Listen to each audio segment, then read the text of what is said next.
Reformasi dibilang struktural itu adalah struktur organisasi.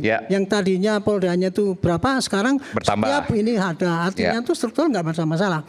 Yang bermasalah adalah reformasi di bidang kultural. Kultural, perilaku. Perilaku yang dulu diharapkan polisi itu humanis, tidak arogan, tidak pungli, tidak hedonis. Sampai sekarang pertanyaannya, kenapa itu gagal? Saya udah nunggu lama banget ini tadi. Saya khawatir saya ini salah masuk ini diskusi. Topik. Enggak soal reformasi nih, Pak. Tahu saya yang diundang di sini adalah mengenai masalah reformasi. Tapi tadi bicaranya apa? Contoh daripada satu hal yang mengapa polisi perlu direformasi itu. Jadi gini, apa yang disampaikan oleh Mbak tadi, ya, kemudian sampaikan Pak Sulaiman tadi itu merupakan contoh daripada perilaku polisi yang sangat mengecewakan masyarakat.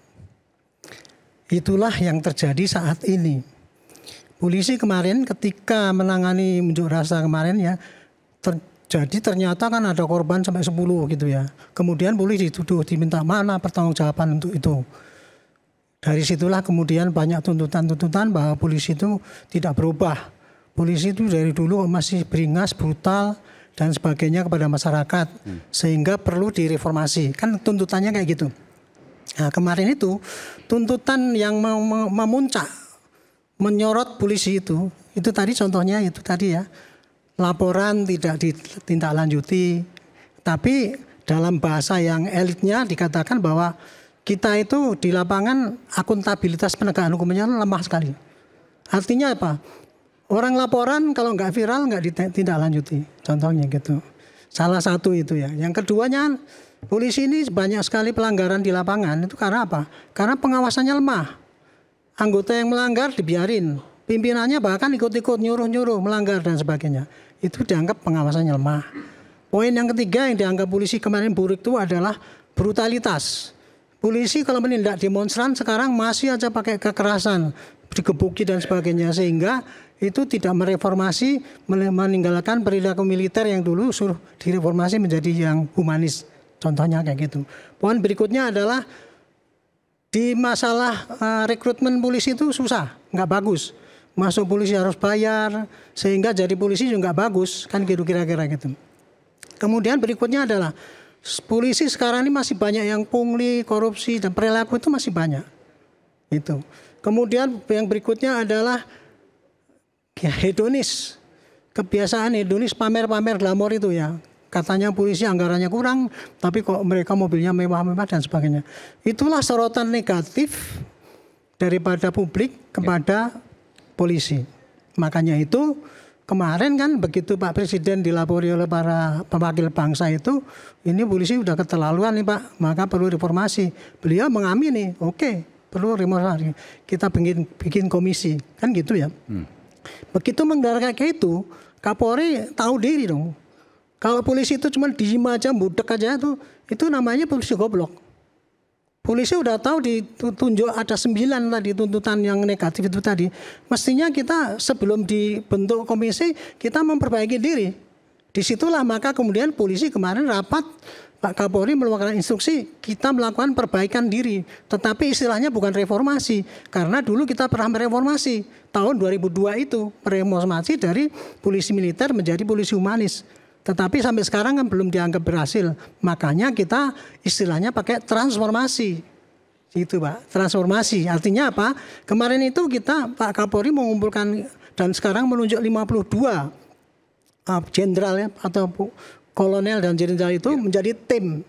Tim itu adalah apa tugasnya? Ini tadi menganalisis yang 9 tuntutan itu tadi. Kira-kira itu bagaimana cara memperbaiki polisi terhadap tuntutan yang 9 ini tadi. Ini kalau dilihat ya tadi, 9 tuntutan yang buruk-buruk itu tadi Pak, itu adalah perilaku polisi yang terdepan, yang buruk. Sementara kalau strukturnya polisi kan sudah distrukturisasi dari dulu. Instrumental sudah dirubah semua dengan undang-undang yang ada, dengan peraturan yang ada. Tinggal perilaku di lapangan inilah yang buruk ini tadi, bagaimana cara merubahnya. Nah karena itu perilaku Pak, maka ini tidak begitu perilaku yang buruk itu sebenarnya memperbaikinya tidak sulit kalau kita berani bertindak tegas dan bagus aturannya. Oleh karena itulah maka tim reformasi tim transformasi Polri ini fokusnya adalah melakukan crash program. Quick win namanya. Quick win itu adalah program yang singkat yang kira-kira hasilnya bisa endang, itu bisa memperbaiki kekeluaran gitu tadi. Nah, quick win itu terdiri daripada satu ya, merubah perilaku hedonis yang di depan harus menjadi perilaku yang betul-betul sederhana, merubah perilaku arogan menjadi humanis, kemudian menghapus semua pelayanan-pelayanan yang berbau koruptif. Kemudian menggalakkan whistleblower supaya rakyat itu bisa memberikan laporan kejelekan polisi sehingga langsung ditindak. Ya. Kemudian mempercepat akselerasi ataupun kecepatan polisi melayani masyarakat, baik pakai 110 maupun pakai URC. Gitu. Jadi kurang lebih begitu. Sebentar Pak Arianto, tentu pemikiran-pemikiran ini bukan baru hari ini dibicarakan.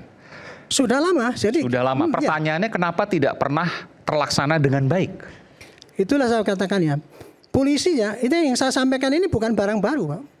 Polisi dulu ketika mereformasi dari tahun 2002 itu. Bahkan dari tahun 2000 kalau tidak salah reformasi. Lepas dari ABRI waktu itu. Dari 2002 itu dengan lahirnya Undang-Undang Kepolisian, pemisahan itu. Disitulah itu namanya sungguh-sungguh yang polisi yang tujuannya sih tujuan humanis, Pak. Ya. Kita menyusun buku setebal begini, buku biru namanya Reformasi, meliputi reformasi instrumental, struktural, dan kultural. Oke. Tahun selama berapa itu, Pak? Tahun 2002. 2002, oke. Bukunya sudah ada itu ya? Ada sampai petunjuk pelaksanaannya sampai kecil-kecil yang saya sampaikan tadi itu sudah ada. Gitu. Nah, selama 20 tahun berjalan, reformasi untuk instrumental dan kultural itu tidak ada masalah karena tidak bisa dilihat oleh masyarakat. Reformasi dan instrumental dan struktural itu kan berjalan.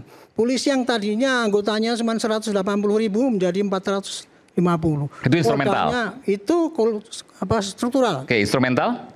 Instrumentalnya dari Undang-Undang 20 dijabarkan dengan undang-undang yang contohnya begini, polisi itu harus melakukan HAM, gitu kan? Saya bikin juklaknya mengenai implementasi prinsip-prinsip HAM dunia di dalam tugas polisi. Itu bukti itu contoh seluruh dunia katanya Bu Konstitusi ya, gitu ya. Bahwa di dunia ini belum ada aparat yang membuat instrumental mengenai HAM kecuali polisi. Itu contohnya. Kecuali Polri. Jadi intinya instrumental itu sudah dibuat. Gitu. Perbaikan dari sistem nilai lah kurang lebih ya. Nilai. Bukan, baru di aspek instrumental dan strukturalnya yang sudah berjalan. Jumlahnya dan kemudian tadi penambahan dari instrumen-instrumennya tadi. Bukan, maksudnya reformasi di struktural ini kan instrumental itu adalah terkait dengan masalah instrumen aturan-aturan. Ya. Itu sudah dibikin. Reformasi dibilang struktural itu adalah struktur organisasi. Yang tadinya Poldanya itu berapa, sekarang bertambah. Setiap ini ada. Artinya itu struktur nggak masalah. Yang bermasalah adalah reformasi di bidang kultural. Kultural, perilaku. Perilaku yang dulu diharapkan polisi itu humanis, tidak arogan, tidak pungli, tidak hedonis. Sampai sekarang pertanyaannya kenapa itu gagal? Ya itu gagalnya karena apa? Itu tadi yang disampaikan oleh para aktivis yang menyoroti kita itu. Pengawasannya kurang bagus. Itu loh. Pengawasan kurang bagus. Kemudian penindakan pada anggota itu tidak terbuka sehingga terjadi impunitas. Seperti tadi yang kita buka satu persatu. Pengawasnya siapa? Kompolnas, Komisi 3, pengawasan DPR? polisi itu ada 3, ada internal dan eksternal. Ya internal. Yang internal itu ada 1 pengawasan melekat bawaan kepada atasan, pengawasan disiplin, pengawasan kode etik, pengawasan irwasum itu organisasi, itu pengawasan internal dan kemudian tindak pidana apabila melakukan tindak pidana. Jadi ketat sekali sebetulnya teorinya. Eksternalnya Kompolnas, Ombudsman, DPR, kemudian apa lagi? LSM, masyarakat, itu pengawasan eksternal. Itulah pengawasan yang diharapkan pada polisi itu untuk yang ketat gitu. Jadi kalau dibilang struktur pengawasannya udah lebih dari lengkap. Teorinya itu, Pak? Sudah gitu, tapi prakteknya tidak. Contoh satu ya, pengawasan melekat itu paling dahsyat sebetulnya untuk mengendalikan bawahan polisi. Pengawasan yang dilakukan oleh atasannya, karena bunyinya gini, atasan harusnya menegur bawahan yang salah. Tetapi selama ini yang berjalan itu tidak bisa efektif karena apa? Atasannya pun kurang baik sehingga ikut-ikut jelek kan. Jadi kan nggak ada pengawasan. Itulah salah satu contoh terjadinya itu. Tapi kan itu baru satu, Pak. Nanti kan bisa diawasi dari luar.